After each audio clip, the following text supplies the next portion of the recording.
Hi hello friends, എല്ലാ കൂട്ടുകാർക്കും നമ്മുടെ ഇഷ്ടമാത്ര സീരിയൽ നാളത്തെ നല്ലൊരു എപ്പിസോഡിൻ്റെ റിവ്യൂയിലേക്ക് തന്നെ സ്വാഗതം കേട്ടോ. ചാനൽ ആദ്യമായിട്ടാണ് കാണുന്നുണ്ടെങ്കിൽ ഒന്ന് സബ്സ്ക്രൈബ് ചെയ്ത് ലൈക്ക് ചെയ്ത് സപ്പോർട്ട് ചെയ്യണേ. അങ്ങനെ നാളെയാണെന്നുണ്ടെങ്കിൽ ആകാശും അതുപോലെ തന്നെ സുമിയും കൂടി സംസാരിച്ചുകൊണ്ടിരിക്കാനത്ത് സുമി വീണ്ടും വീണ്ടും പറയാണ്, ആകാശ്, നീ എന്നെ വിവാഹം കഴിച്ച് നിന്റെ കൂടെ കൂട്ടാണെന്നുണ്ടെങ്കിൽ നിന്റെ ബിസിനസ്സും കാര്യങ്ങളും മാത്രമല്ല മഹേഷിനെതിരെ നീ നടത്തുന്ന എല്ലാ കാര്യങ്ങൾക്കും ഞാൻ നിന്റെ കൂടെ ഉണ്ടാകും. എല്ലാന്നുണ്ടെങ്കിൽ നിന്റെ കാര്യങ്ങളൊക്കെ ഞാൻ രചനയെടുത്ത് പറയും. നിന്റെ പുതിയ നീക്കങ്ങളൊക്കെ ഞാൻ മഹേഷിനെ അറിയിക്കും. ആണോ? നീ അറിയിക്കോടി. നിനക്ക് അത്രക്ക് ധൈര്യം ഉണ്ടോന്നോ നിനക്ക് കാണിച്ചു തരണോ? ഞാൻ പോയി ഇപ്പൊ തന്നെ മഹേഷിനോട് എല്ലാ കാര്യങ്ങളും പറയും. നിന്റെ നീക്കങ്ങൾ എന്താണെന്ന് എല്ലാം തന്നെ പറയും. അതിനെ കൊലക്ക് കൊടുത്തിട്ടാലും കുഴപ്പമില്ല, നിനക്ക് മഹേഷിനെ തോൽപ്പിക്കാനാണ് നിന്റെ ഉദ്ദേശമൊന്നും എല്ലാം ഞാൻ മഹേഷിനോട് പറയും എന്ന് സുമി പറയുമ്പോഴേക്കും വേഗം തന്നെ ആകാശ് സുമിയുടെ കഴുത്തിന് ഇങ്ങനെ കയറി പിടിക്കുക കേട്ടോ. അങ്ങനെ ഇങ്ങനെ പിടിച്ചു കഴിയുമ്പോഴേക്കും ആകാശ് കൈവിട് എന്ന് പറയുമ്പോൾ ആകാശ് സുമിനെ പിടിച്ച് തള്ളുമ്പോൾ അവിടെ വാതിൽ ഇങ്ങനെ വെക്കുന്ന എന്തോ ഒരു സംഭവം, കുറ്റി പോലത്തെ ഒരു സാധനം ഉണ്ട്. അത് കറക്റ്റ് സുമിയുടെ തലയുടെ പുറകെ തന്നെ കുത്തിക്കൊള്ളുവാണ്. അപ്പോൾ സ്പോട്ടിൽ തന്നെ സുമി ഇങ്ങനെ മസ്തിഷ്ക മരണം സംഭവിക്കുകയാണ് സുമിക്ക് കേട്ടോ. അപ്പോൾ ആകാശ് കുറെ പ്രശ്നം വിളിക്കുന്നുണ്ട്, സുമി സുമി സുമി എന്ന് പറഞ്ഞ് വിളിക്കുമ്പോൾ സുമി എഴുന്നേക്കുന്നില്ല. ആകാശിന്റെ കാര്യം മനസ്സിലായി, സുമി മരിച്ചെന്ന്. ഈശ്വര, ഇവിടെ മരിച്ചല്ലോ. ഒന്നാമത് ആതിര കേസ് നടന്നുകൊണ്ടിരിക്കുകയാണ്. ആ സമയത്ത് ഇങ്ങനത്തെ കൂടി കേസ് ആകുമ്പോഴേക്കും എല്ലാം തീർന്നു. ഇനിയിപ്പോൾ എന്താ ചെയ്യുക? അതെ, ഇനി ചെയ്യാൻ ഒന്ന് മാത്രമേ ബാക്കിയുള്ളൂ. ആരും അറിയാതെ ബോഡി മറവ് ചെയ്യണം. അതെ, അതാണ് ചെയ്യേണ്ടത് എന്ന് മനസ്സിലാക്കി ആകാശ് വേഗം തന്നെ ഒരു ചാക്ക് എടുക്കാണ്. അതിലേക്ക് സുമീനെ വെക്കുന്നുണ്ട്. എന്നിട്ട് ചാക്ക് നന്നായിട്ട് കെട്ടാണ്. ശേഷം വേറൊരു കറുത്ത കവർ എടുത്തിട്ട് ആ ചാക്ക് അതിൻ്റെ ഉള്ളിലാക്കിയിട്ട് വീണ്ടും അത് കെട്ടിയിട്ടിട്ട് വലിക്കാട്ടോ. പക്ഷെ ഭയങ്കര ഭാരമാണ് കേട്ടോ. അപ്പൊ ഇങ്ങനെ വലിച്ചാണ് എടുക്കണം, പൊക്കിയെടുക്കാൻ പറ്റില്ല, ഇങ്ങനെ വലിച്ചിങ്ങനെ എടുക്കണം. ആ സമയത്ത് തന്നെയാണ് അവിടേക്ക് നമ്മുടെ ആദ്യ ക്ലാസ് കഴിഞ്ഞ് വരുന്നത്. അപ്പോൾ ആദ്യ ഗേറ്റിന് അവിടെ എത്തുമ്പോൾ കാണുന്ന കാഴ്ച, ആകാശം എന്തോ കനമുള്ളൊരു സാധനം, ചാക്ക് കെട്ട് പോലത്തെ ഒരു കനമുള്ള സാധനം ഇങ്ങനെ പിടിച്ച് എന്തോ ഒരു കള്ളത്തരത്തോട് കൂടി തന്നെ ഇങ്ങനെ പിടിച്ച് വലിച്ച് വണ്ടിയുടെ ഡിക്കി തുറന്ന ഡിക്കിയിലേക്ക് ഇങ്ങനെ കയറ്റുകയാണ്. ഇടയ്ക്കിടയ്ക്ക് ആകാശ് പുറകിലേക്ക് നോക്കുന്നുണ്ട്, ആരെങ്കിലും കാണുന്നുണ്ടോന്ന്.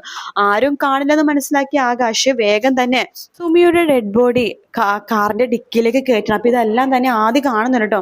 ആദ്യം അവിടെ മറിഞ്ഞു നിൽക്കാണ് ആകാശ്. ആരും ഇല്ലെന്ന് മനസ്സിലാക്കിയിട്ട് വേഗം കാറ് സ്റ്റാർട്ട് ചെയ്ത് ഇങ്ങനെ പോവാണ്. ആകാശിന്റെ മുഖത്ത് ചിരിയാട്ടോ, വലിയ കുറ്റബോധമൊന്നും ഇല്ല. ചത്ത് സാധനം എന്ന രീതിയിലാണ് ഇങ്ങനെ ആകാശ് ഇങ്ങനെ കൊണ്ടുപോണത്. ആ സമയത്ത് ആദ്യം എന്താ ചെയ്യാൻ വെച്ചാൽ തൊട്ട് പിന്നാലെ തന്നെ ഒരു ഓട്ടോ വിളിച്ചിട്ട് ആദ്യം ആ കാഴ്ച കാണാൻ വേണ്ടി എവിടേക്കാണ് ഇവർ പോണത്, എന്താണ് ആ കവറിൽ അറിയാൻ വേണ്ടിയിട്ട് ആദ്യം ഇങ്ങനെ കൂടെ തന്നെ ഇങ്ങനെ പോകുക കേട്ടോ. അങ്ങനെ കുറച്ച് ദൂരം കഴിയുമ്പോൾ തന്നെ ഒരു ചെറിയൊരു കൊക്ക പോലത്തെ ഒരു സ്ഥലം, അതിനുള്ളിൽ ഒരു ചെറിയൊരു പുഴ പോലെ ഉണ്ട്. അപ്പൊ അതിലേക്ക് ആ ഒരു വലിയ ബാണ്ടക്കെട്ട് എടുത്തിട്ട് ആകാശ് ആ വെള്ളത്തിലേക്ക് ടപ്പേന്ന് പറഞ്ഞിട്ട് ഇടാട്ടോ. അപ്പൊ ഇത് കാണുന്ന ആദ്യക്ക് വളരെ ടെൻഷനും പേടിയൊക്കെ ആവാണ്. ആദ്യക്ക് മനസ്സിലായി എന്തോ ഒരു സംഭവം, ഡെഡ് ബോഡി എന്തോ ആണ് ഇട്ടേക്കണെന്ന് മനസ്സിലായി. ആദ്യം അവിടെ നിന്ന് ഓടി രക്ഷപ്പെടാട്ടോ.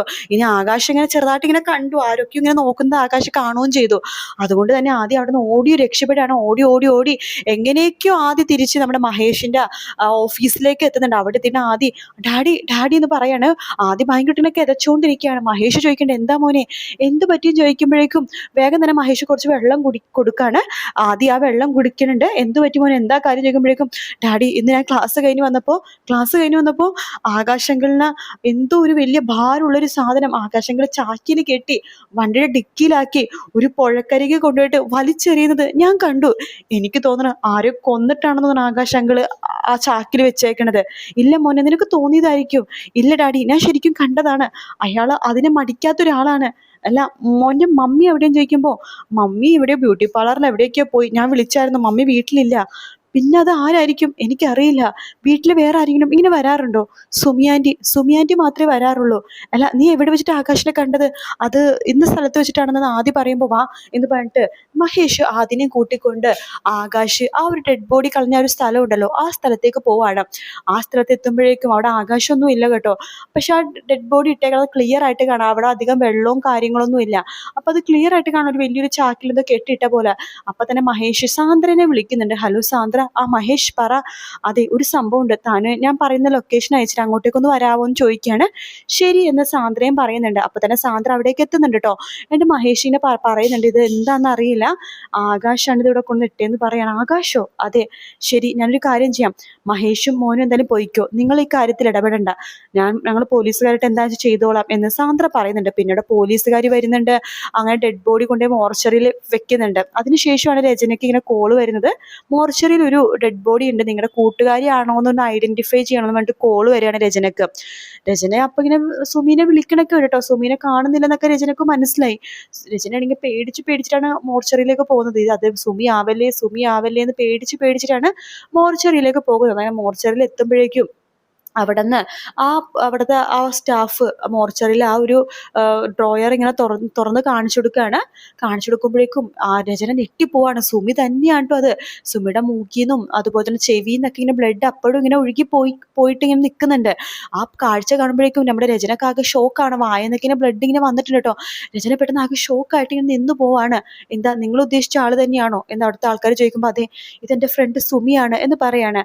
ശേഷം രചനനെ പോലീസുകാർ ക്വസ്റ്റ്യൻ ചെയ്യാണ്. സുമിയുടെ വീട് എവിടെയാണ്, നാട് എവിടെയാണ്, നിങ്ങളുടെ കൂടെയാണ് ഇത്രയും ദിവസം നിന്നത്, അങ്ങനെ പല ചോദ്യങ്ങളും ചോദിക്കാട്ടോ. പിന്നെ പോലീസുകാർ പറയുന്നുണ്ട് സുമിയുടെ മരണം അതൊരു കൊലപാതകമാണ് എന്ന് പറയാണ്.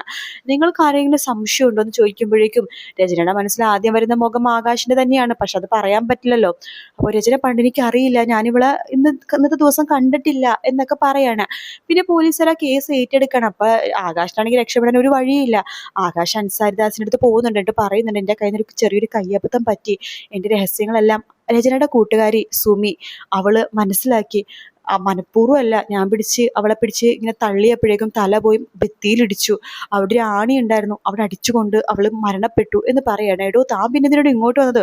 ഒന്നാമത് തന്നെ ആതിര കേസ് കൊണ്ടിട്ട് തല പെരുത്തിരിക്കുകയാണ്. ആ സമയത്താണ് താൻ ഈ കേസും കൊണ്ട് വരുന്നത്. എടോ ഇതിനെനിക്ക് രക്ഷപ്പെടുത്താൻ പറ്റുമെന്ന് തോന്നുന്നില്ല. പ്രത്യേകിച്ച് താൻ എന്തിനാണ് ഡെഡ് ബോഡി മറവ് ചെയ്യാൻ വേണ്ടി അവിടെ കൊണ്ടേ കളഞ്ഞത്?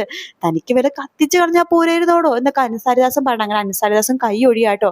അങ്ങനെ മഹേഷ് ഇതും കൂടി സുജിയുടെ അടുത്ത് വക്കീലിനോട് പറയുന്നുണ്ട്. സുജി വക്കീലിനോട് ഇങ്ങനെ ആകാശ് ഒരു കൊലപാതകം വരെ ചെയ്ത ഒരാളാണ്, അതുകൊണ്ട് എൻ്റെ മോൻ എനിക്ക് എത്രയും പെട്ടെന്ന് വീണ്ടും കിട്ടണമെന്ന് പറയണം. അപ്പൊ ഇത് വലിയൊരു കേസിന്, അതായത് മഹേഷ് ആണെങ്കിൽ ആദ്യം തിരിച്ചു കിട്ടണമെന്ന് പറഞ്ഞിട്ട് ഓരോന്ന് ചെയ്തുകൊണ്ടിരിക്കുകയാണല്ലോ.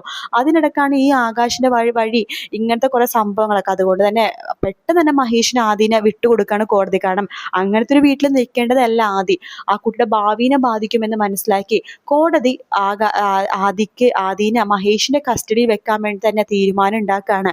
പക്ഷെ രചന അപ്പോഴും അവിടെ ഒറ്റപ്പെട്ടു പോവാണ്. ഇനി രചനയുടെ പ്ലാൻ എന്തായിരിക്കും?